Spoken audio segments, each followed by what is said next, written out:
अभिषेकामध्ये आहे प्रियांनो. हालेलुया. जे उत्तम आहे ते म्हणजे देवाचा अनुग्रह, देवाचा आशीर्वाद आणि देवाची कृपा आहे. ती देवाने तुमच्या आणि माझ्यावरती दिलेली आहे. आमेन. हालेलुया.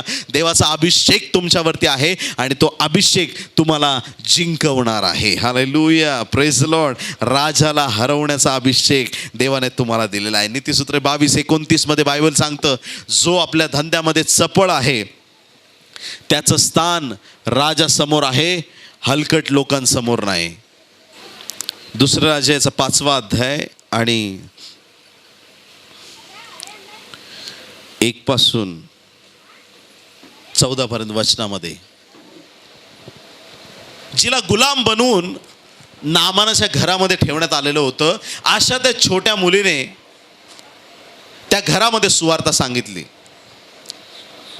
आणि ती सुवार्ता एवढी पॉवरफुल तिने सांगितली की त्या नामानाने, त्या परिवाराने त्या सुवार्तेवर विश्वास ठेवला. आणि देवाच्या गौरवासाठी हा जो नामान आहे त्याला कळालं की इस्रायलमध्ये मला आरोग्य मिळणार आहे. आणि इस्रायलमध्ये आरोग्य मिळणार हा तर मोठा सेनापती होता नामान. आणि मग तो जाऊन लोकांना का बरं विचारेल. Praise the Lord. तर या ठिकाणी हा जो नामान नावाचा व्यक्ती आहे तो इतर कुठल्या व्यक्तीकडे गेला नाही, तर तो डायरेक्ट कोणाकडे गेला, राजासमोर गेला. आणि त्याने राजाला एक पत्र दिलं जे त्याने स्वतःच्या राजाकडून आणलं होतं. आणि तो राजा पुढे जाऊन उभा राहिला आणि त्याने राजाला सांगितलं की हे राजा, माझा कोड बारा कर. नामानाच्या शरीरावरती पूर्ण कोड झालेला होता आणि त्याने राजाला काय सांगितलं, राजा तू माझा कोड बरा कर. राजाने ज्यावेळेस ऐकलं की हा माणूस मला सांगतोय कोड बरं करायला, राजा डॉक्टर नव्हता, राजा देवाचा सेवक नव्हता, राजाकडे ते सामर्थ्य नव्हतं की त्या नामानाचा कोड त्याने बरा करावा. आणि म्हणून ज्यावेळेस राजाने ऐकलं या व्यक्तीने मला कोड बरा करायला सांगितलेला आहे, त्या राजाने तात्काळ आपले वस्त्र फाडून टाकले. आणि राजा त्या ठिकाणी त्याला म्हणतो, मी काय देव आहे का तुझा कोड बरं करायला. हालेलुया. Praise the Lord. याचा अर्थ हा त्याने सांगितला की तुला बरं करणारा देव आहे. मी राजा असलो तरी मी राजांचा राजा नाही. मी जरी या ठिकाणी बसलेलो असलो उच्च स्थानावरती, तरी कोड बरं करण्याचं सामर्थ्य माझ्यामध्ये नाही. आणि त्या ठिकाणी राजाने मोठा आक्रोश केला. आणि मग हा जो सेवक आहे, जो नामान आहे, त्या ठिकाणी त्याला असं वाटलं की आता कोण मला बरं करेल. आणि ही बातमी देवाच्या प्रिय लोकांनो आलिशापर्यंत पोहोचली. त्या ठिकाणी कुणीतरी नामानाला सांगितलं की संदेष्टा आहे. हालेलुया. या भूमीवरती संदेष्टा आहे, आपण त्याच्याकडे जाऊया. देवाच्या लोकांनो, नामान ज्या वेळेस आलिशाकडे आला, आलिशा आपल्या आतल्या खोलीमध्ये शांत बसलेला होता. तुम्ही ऐकताय का? हॅलो. किती लोक जागे आहेत त्यांनी आमेन म्हणा. तर आलिशा आपल्या घरामध्ये बसलेला होता आणि एलिया जो नामान जो आहे तो त्या ठिकाणी त्याच्या घराच्या बाहेर आला. एका देशाचा सेनापती त्याच्या दारावरती आलेला आहे. जर एखाद्या देशाचा राष्ट्राध्यक्ष, अमेरिकेचा प्रेसिडेंट डोनाल्ड ट्रम्प तुमच्या दारावर आला, तुम्ही काय कराल? काय कराल? पटकन धावत जाऊन, अहो डोनाल्ड ट्रम्प साहेब तुम्ही आमच्याकडे या या या, चहा घ्या, बिस्किट घ्या, काहीतरी. तुम्ही त्यांना आनंदाने आगत स्वागत कराल. आलिशा घरात बसला होता, घरातच बसून राहिला. कोणीतरी असिस्टंट बाहेर जाऊन बघून आला, अरे तो आलाय. धावत त्याच्याकडे सांगितलं, अहो तो ते आलेत, ते मोठे साहेब आलेत, ते नामन साहेब आलेत, तिकडून आलेत, तुम्हाला भेटायला आलेत. जा त्याला जाऊन सांग 7 वेळा आंघोळ कर. निरोप पाठवला. जाऊन त्याला सांग यार्देन नदीत 7 वेळा तू आंघोळ कर. देवाचा सेवक आपल्या घरात आतमध्ये बसलेला असताना त्या नामानाला भेटण्यासाठी बाहेर सुद्धा आला नाही. आणि त्याने परस्पर निरोप पाठवला, जाऊन त्याला सांग आंघोळ कर. नामानाने जसं ऐकलं, नामानाचा चेहरा उतरला. याच्यापेक्षा, तुमच्या यार्देन नदीपेक्षा आमच्या देशात मोठ्या मोठ्या नद्या नाहीत का? मी आंघोळ करून आलो नाही का मला असं सांगितलं? देवाच्या प्रिय लोकांनो, त्याच्या नामानाच्या लोकांनी त्याला सांगितलं की काय मोठी गोष्ट नाही सांगितली, छोटी सांगितली, करा तुम्ही आंघोळ. आणि ज्या वेळेस हा नामान त्या नदीमध्ये गेला, देवाच्या प्रिय लोकांनो, त्याच्या मनात राग होता की मला भेटायला देवाचा सेवक बाहेर आला नाही. त्याने माझी विचारपूस केली नाही, त्याने मला हात पण लावला नाही, त्याने मला बरं होण्यासाठी काहीच केलं नाही. देवाच्या प्रिय लोकांनो, बायबलचा देव सांगतो, राजे तुला पाहून उठून उभे राहतील. आमेन, हालेलुया. तू राजांना पाहून उठून उभा राहणार नाही, तुला पाहून, देवाच्या सेवकाला पाहून राजे उठून उभे राहतील. कितीही पॉलिटिशियन्स असू द्या, किती मोठे जगातले लोक असू द्या, पण त्यांनी देवाच्या सेवकाचा सन्मान केलाच पाहिजे, बायबलचं वचन सांगतं. आणि त्या ठिकाणी हा मोठा व्यक्ती होता, परंतु तो त्या ठिकाणी नम्र झाला, त्याने ऐकलं. आणि ज्या वेळेस तो एकदा, दोनदा, तीनदा, चारदा, एक वेळेस जाऊन आला, तो म्हटला, मी सांगितलं होतं ना तुम्हाला काहीच फरक पडणार नाही.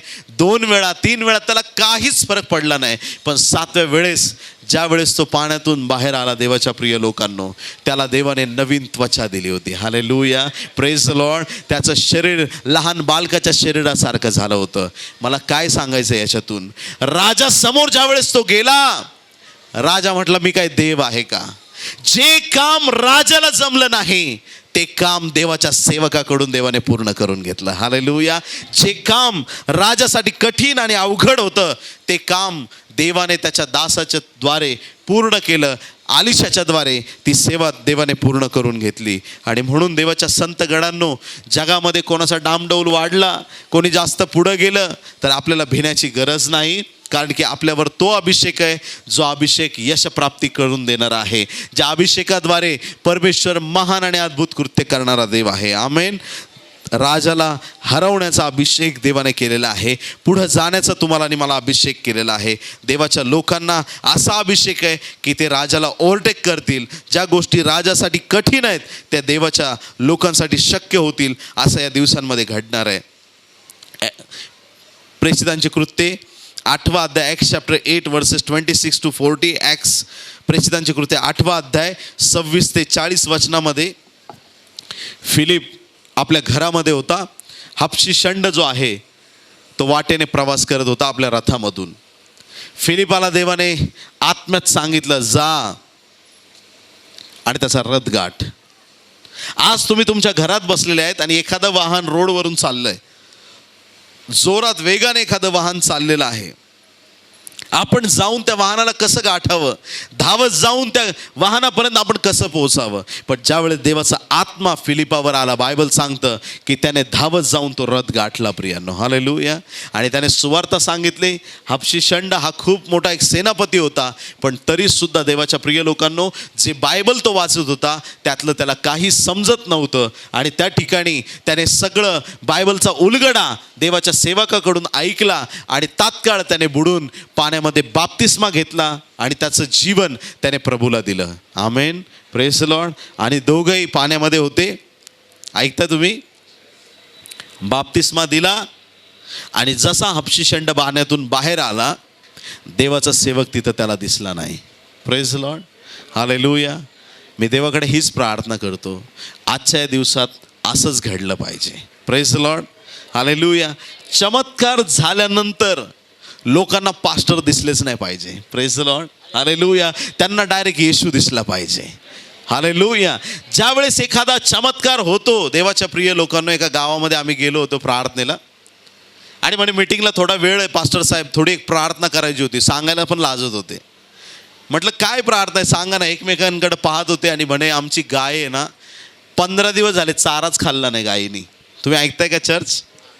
15 दिवस गायीने चारा खाल्ला नाही, तुम्ही प्रार्थना कराल का? म्हटलं करू ना. कुठे गाय? म्हणे बाजूलाच बांधून ठेवली, इथं जवळच आहे, येतं का तुम्ही? म्हटलं जाऊ आपण. काही पाळक लोक आम्ही सगळेजण त्या ठिकाणी गेलो. ऐका चर्च, प्रार्थना झाली, प्रार्थना केली, काम संपलं. प्रार्थना केली, आम्ही रिटर्न तिथं प्रार्थनेमध्ये गेलो. आणि त्या गायीचा जो मालक होता 10-15 मिनिटांनी आमच्या मागून आला आणि त्याने येऊन साक्ष दिली. 15 दिवस गायीने बिलकुल चारा खाल्ला नव्हता. तुम्ही प्रार्थना करून जसे गेलात, गायी चाराच खाते. Praise the Lord, hallelujah. त्या गायीने चारा खायला सुरुवात केली. देवाच्या प्रिय लोकांनो, आणि ती गायी चारा खायला लागली. बरं, आमची आता प्रार्थना संपली, जाताना आम्हाला तिथूनच जायचं होतं. काही पाळक लोक म्हटले चला आपण गाय कशी आहे ते बघूया. ठीक आहे, बघू. आम्ही तिथं गेलो. एका पाळकाला काय झालं माहीत नाही. त्याने म्हटलं आपण परत एकदा प्रार्थना करूया. Hello, praise the Lord. आज ना एक चमत्कार होतो 10 चर्चमध्ये साक्ष होते, आमच्या प्रार्थनेने, आमच्या प्रार्थनेने, आमच्या प्रार्थनेने. नक्की कोणाच्या प्रार्थनेने आज कोणालाच कळत नाही. Praise the Lord, hallelujah. बरं ठीक आहे, प्रार्थना करायची, करा. धन्यवाद द्या प्रभूला की देवाने गायला बरं केलंय. कसं बरं केलं, कुणी बरं केलं ते जाऊ दे, सगळं येशूने बरं केलंय, धन्यवाद द्या. त्या सेवकाने परत प्रार्थना केली, देवा आत्ताच्या आत्ता या गायला बरं कर. Hello, praise the Lord. म्हणजे त्या चमत्काराचं क्रेडिट मला भेटलं पाहिजे, ही त्यांची एक उद्देश होता. आणि मला इतकं वाईट वाटलं, मी काहीच बोललो नाही, आम्ही निघून गेलो. दुसऱ्या दिवशी फोन आला, गाय मेली. तुम्ही ऐकताय? वाव. म्हणजे याच्यात काय झालं, ज्या वेळेस आपण मनुष्याचं गौरव करतो त्यावेळेस देव बाजूला निघून जातो. आणि ज्या वेळेस आपण देवाचं गौरव करतो त्यावेळेस फक्त ते गौरव देवालाच प्राप्त होतं. आणि म्हणून नेहमी, प्रत्येक क्षणी, प्रत्येक गोष्टीमध्ये कोणाला गौरव मिळाला पाहिजे? कोणाला? येशूला, फक्त देवालाच गौरव मिळाला पाहिजे. त्यावेळेस हापशी षंडाचा बाप्तिस्मा झाला आणि तिथून फिलिप जो आहे तो गायब झाला आणि दुसऱ्याच अजोद शहरामध्ये, दुसऱ्याच शहरामध्ये तो लोकांना दिसला. इथून देवाने त्याला गायब केलं आणि दुसऱ्या शहरामध्ये त्याला नेऊन ठेवलं. तो लोकांना तिथं, त्या लोकांना दुसऱ्या भेटला. आमेन. मी देवाला विचारलं, देवा हे चमत्कार आजच्या दिवसात घडतील का? तुम्ही ऐकताय का? हॅलो. बोललं, देवा असं इथून गायब होणं, तिथं दिसणं, तिथून गायब होणं, इथं दिसणं, हे चमत्कार बायबलमध्ये लिहिलेत, हे या दिवसात घडतील का? देवाने मला काहीच उत्तर दिलं नाही. तुम्ही ऐकताय का? ऐकताय? हो म्हणा, हो. येस. एक दिवशी मी माझ्या घरात प्रार्थना करत होतो आणि प्रार्थना करत असताना मला माहीत नाही, मी गुडघ्यावर आहे, रडून प्रार्थना करतोय, कळकळून देवाकडे याचना करतोय. अचानक मला ना एक हॉस्पिटल दिसायला लागलं. सायन हॉस्पिटल, लोकमान्य हॉस्पिटल सायनमध्ये. त्या सायन हॉस्पिटलमध्ये मी वॉर्डमधून चाललोय, लोकांसाठी प्रार्थना करतोय आणि लोक बरे होत आहेत. पूर्ण वॉर्डमध्ये मी प्रार्थना करतोय आणि अनेक लोकांना आरोग्य मिळालं असं मला देव दाखवत होता. आणि मी त्या वॉर्डमधून फिरताना मी स्वतःला पाहतोय आणि लोक बरे होताना मी पाहतोय. आणि माझी प्रार्थना संपली, मी डोळे उघडले, मी माझ्या घरात होतो. मी म्हटलं, देवा मला तू असं का दाखवलं? काय मी जावं का तिकडे? देवाची काहीच वाणी नाही. ऐका चर्च, प्रभू तुम्हाला हॉस्पिटलमध्ये त्या प्रार्थनेला घेऊन जाणार आहेस का लोकांना बरं करण्यासाठी? देवाची काहीच वाणी नाही. मी देवाला विचारतोय याचा अर्थ काय? देवाचा काहीच शब्द नाही. मी म्हटलं ठीक आहे, देव माझ्याशी बोलेल, देव मला दाखवेल काहीतरी. आणि मग मी प्रार्थना आटपून त्या ठिकाणी मी निघालो माझ्या घरातून. माझे जे असिस्टंट पास्टर आहेत त्यांना मी फोन केला आणि त्यांना सांगितलं, बाहेर या, आपल्याला एक ठिकाणी जायचं आहे प्रार्थनेसाठी. आणि माझ्या घराच्या पुढं जवळच त्यांचं घर आहे. जाता जाता त्यांना मी भेटलो आणि आम्ही दोघेही रस्त्याने चाललेलो होतो. एका ठिकाणी जवळच आम्हाला कुठे जायचं होतं. रस्त्याने चालत असताना एक तरुण मुलगा समोरून आला आणि त्याने म्हटलं, पास्टर प्रेज द लॉर्ड. म्हटलं, praise the Lord, praise the Lord brother, कसे काय आहात, बरे आहेत का? त्यांनी मला म्हटलं, पास्टर हा तुमचा स्वभाव मला अजिबात आवडत नाही. मी काय केलं? मी प्रेज द लॉर्ड केलं तुम्हाला आणि माझा स्वभाव आवडत नाही म्हणजे काय? एवढा वेळ सायन हॉस्पिटलमध्ये मी तुम्हाला हात दाखवतोय, प्रेज द लॉर्ड करतोय, पण तुम्ही माझ्याशी अजिबात बोलला नाहीत. मी तुम्हाला किती वेळा हाक मारल्या तरी तुम्ही माझ्याकडे दुर्लक्ष केलं आणि आता तुम्ही मला प्रेज द लॉर्ड करताय.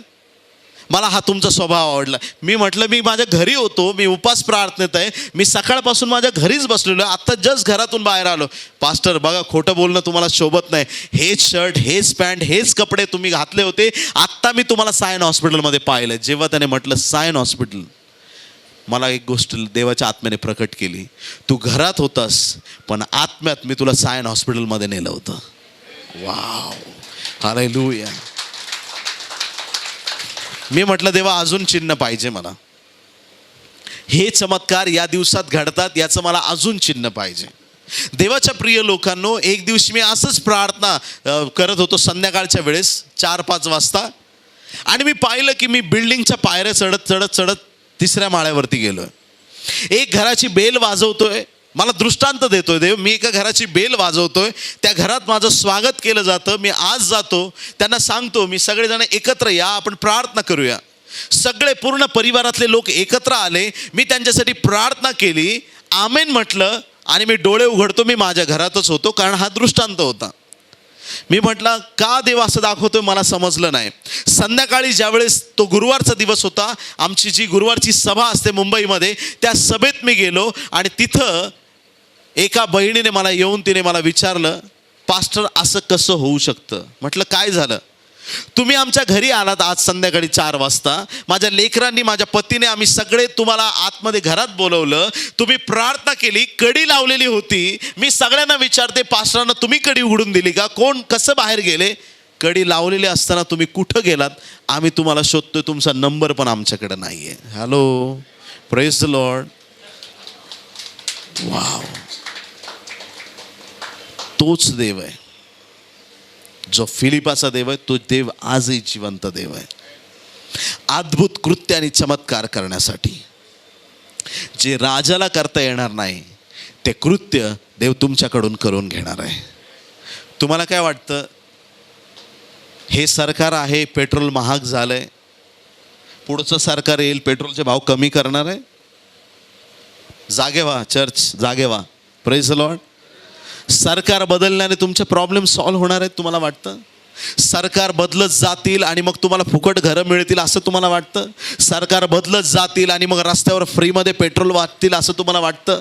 जगात कितीही महागाई येऊ द्या, जगात कितीही सरकार बदलू द्या, जगात कोणीही प्रधानमंत्री असू द्या, पण राजा मात्र येशू ख्रिस्त असला पाहिजे प्रियांनो. हालेलुया. सरकार कुठलाही येऊ किंवा सरकार कुठलाही जाओ, पण आपला देव आपल्यावरती राजा असला ना, आपल्याला कशाची कमी पडणार नाही. पेट्रोल आज 100 रुपये होऊ द्या, नाही तर 1000 रुपये होऊ द्या. जो येशूच्या मागं चालतो त्याची गाडी धावत राहणार प्रियांनो, त्याला कधी कशाची वान पडणार नाही. जे येशूचे लेकरं आहेत त्यांना राजापेक्षा वरचढ अभिषेक केलेला आहे. जे देश चालवतात त्यांच्यासाठी तुम्ही निश्चित प्रार्थना करा, पण ते तुम्हाला चालवणार नाहीत. तुम्हाला चालवणारा तुमचा देव आहे प्रियांनो. हालेलुया. तुमचा देव तुमचा सांभाळ करता, तुमचा रक्षक, तुमच्या जीवनाचा उद्धारक तो परमेश्वर आहे. आणि म्हणून जगात श्रीमंताला वान पडेल.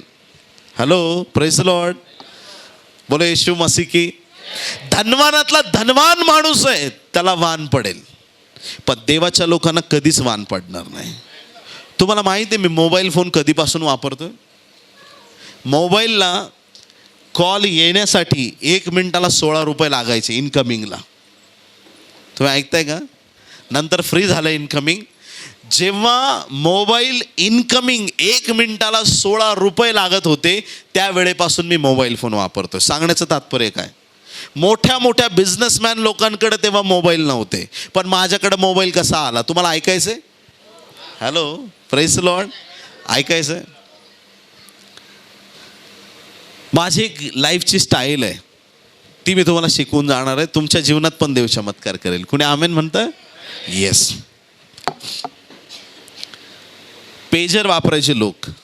छोटा एवढा पेजर, त्याच्यात मेसेज यायचा, आधी काही पण संदेश यायचा, आणि मला ते आवडत नव्हतं. मी देवाला म्हटलं मला पेजर नाही, मला डायरेक्ट मोबाईलच पाहिजे. कारण मी देवाकडून कधीच कॉम्प्रोमाइजची गोष्ट घेत नाही. जे उत्तम आहे ते आपल्यासाठी आलं पाहिजे. मोबाईलच पाहिजे, काही पण असो मोबाईल पाहिजे. देवाने मला सांगितलं मोबाईलचे कवर विकत घे. मोबाईलचं कवर असतं ना इथं लावायच्या आधी, ते कवर विकत घे.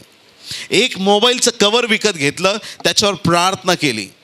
नंतर मी प्रार्थना बंद करून टाकली, कारण मोबाईल दिला ना देवाने. Hello, praise the Lord. Hallelujah. देवाने त्या कवरवर प्रार्थना केलेली ऐकली आणि देवाने मोबाईल दिला. माझ्या कॉलेजच्या प्रिन्सिपलकडे मोबाईल नव्हता चर्च, मी खोटं सांगत नाही तुम्हाला. अख्ख्या कॉलेजमध्ये एकाच मुलाकडं मोबाईल होता. मोठे मोठे बिझनेसमॅन लोकांची लेकरं होते, पण मोबाईल कोणाकडं नव्हता. फक्त विकास कांबळेकडे मोबाईल होता. Praise the Lord. कारण की मी मोठ्याच देवाची सेवा करतो, म्हणून माझा देव मला उत्तम गोष्टी देतो. साऊथ आफ्रिकेला गेलो, एक मोठं बोर्ड लावला होता मोबाईल फोनचा, आणि मी त्या नेल्सन मंडेला मॉलमध्ये फिरतोय. अचानक देवाची वाणी आली, हा मोबाईल फोन मी तुला देणार आहे. हा फोन तू देवा मला देणार आहे. वाव. म्हटलं चला प्राईस तर काढूया. काय काय त्याच्यात फंक्शन आहे ते बघूया. दुकानात गेलो तिथं, त्यांना विचारलं काय काय काय, त्यांनी सगळी माहिती सांगितली. मी अशी माहिती कधीच ऐकली नव्हती फोनची. बरं, आता मूळ मुद्द्यावर आलो. म्हटलं किती किती किती किंमत आहे मोबाईलची. त्यांनी सांगितली मला रँडमध्ये, त्यांच्या तिकडच्या पैशांमध्ये कॅल्क्युलेट केली. किती होती माहिती का? 1,00,000 रुपये. 1,00,000चा मोबाईल तुम्हाला देणार देवा. Hello, praise the Lord, hallelujah. 1,00,000 रुपयाचा मोबाईल. आपल्या अकाउंटवर एवढे नाही आहेत. देव म्हटलं माझ्या अकाउंटवरती आहेत. हालेलुया.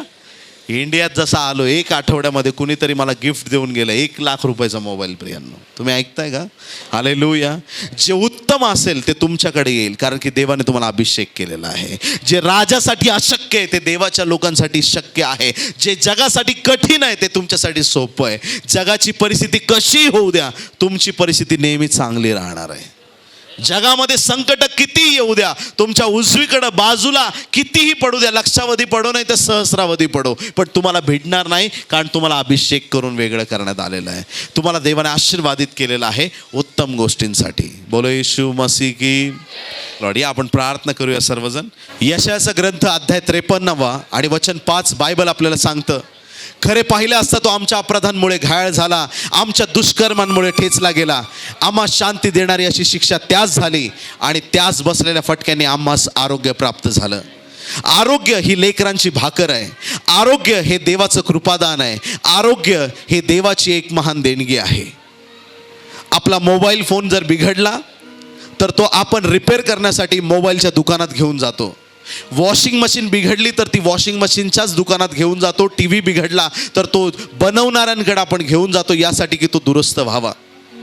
इतकं आपल्याला ज्ञान आहे. मग हे शरीर ज्यावेळेस बिघडतं, ज्याने निर्माण केलेलं आहे त्या देवाकडे आपण का जात नाही? देवाच्या प्रिय लोकांनो, जे मला लाईव्ह पाहत आहेत, डॉक्टर विकास कांबळे या व्हिडिओच्या माध्यमातून मी आपल्या सगळ्यांना विनंती करतो, ज्या देवाने तुमचं शरीर घडवलेलं आहे आज त्या देवाकडे हाक मारा. जोही तुमचा आजार असेल, आज येशूच्या सामर्थ्याने तो तुमचा आजार निघून गेल्याशिवाय राहणार नाही. यावेळेस मी तुमच्यासाठी प्रार्थना करणार आहे. माझी विनंती आणि खात्री आहे, जे मला लाईव्ह पाहत आहेत त्या सर्वांना आज आत्ताच याच क्षणी आरोग्याचा अनुभव परमेश्वर देणार आहे. आपण प्रार्थना करू. स्वर्गीय पित्या, येशूच्या नावात आम्ही तुझ्या चरणाशी येऊन प्रार्थना आणि याचना करतो. जे माझे भाऊ बहीण लहान थोर प्रभू परमेश्वरा टी व्हीच्या माध्यमातून प्रभू परमेश्वरा पाहत आहेत, त्या सर्वांना प्रभू तुझा स्पर्श कर. आज येशू नासुरीच्या नावात आम्ही प्रार्थना आणि याचना करतो. सर्व प्रकारचे आजार, किडनीचे आजार, हृदयाचे आजार, स्किनचे आजार येशूच्या नावात निघून जाऊ दे. डोकेदुखी, ब्रेनचे आजार विकार येशूच्या नावात निघून जाऊ दे. फुफ्फुसांचे आजार, पोटातले आजार आणि विकार, सांध्यांचे आजार, हाडांमधले आजार, स्किनचे आजार येशू तुझ्या सामर्थ्याने निघून जाऊ दे. डायबिटीज, ब्लड प्रेशर येशू तुझ्या सामर्थ्याने तू दूर कर. जे जे आजार तुझ्या लोकांमध्ये आहेत, ज्या ज्या वेदना आहेत प्रभू, येशू नासुरीच्या नावात ते सगळे आजार याच क्षणी निघून जाऊ दे. कॅन्सरला आम्ही येशूच्या नावात धमकावतो. डायबिटीसला येशूच्या नावात आम्ही धमकावतो. थायरॉइडच्या आजाराला येशूच्या नावात आम्ही धमकावतो. सर्व प्रकारचे आजार त्या क्रूसावर तू घेतलेस. आमचे रोग तू घेतले आणि तुझं आरोग्य आम्हाला दिलं. तुला आम्ही धन्यवाद देतो प्रभू. आज ही प्रार्थना स्वर्गात मान्य करण्यात आलेली आहे आणि तुझ्या सर्व प्रियजनांना तू आरोग्य दिलंस. तुला आम्ही धन्यवाद देतो. ही सर्व प्रार्थना विनंती उद्धारक येशू याच्या गोड, पवित्र आणि सर्वोच्च नावात मागतो म्हणून पित्या तू ऐक. आमेन, आमेन. येशू मसीह की जय. God bless you.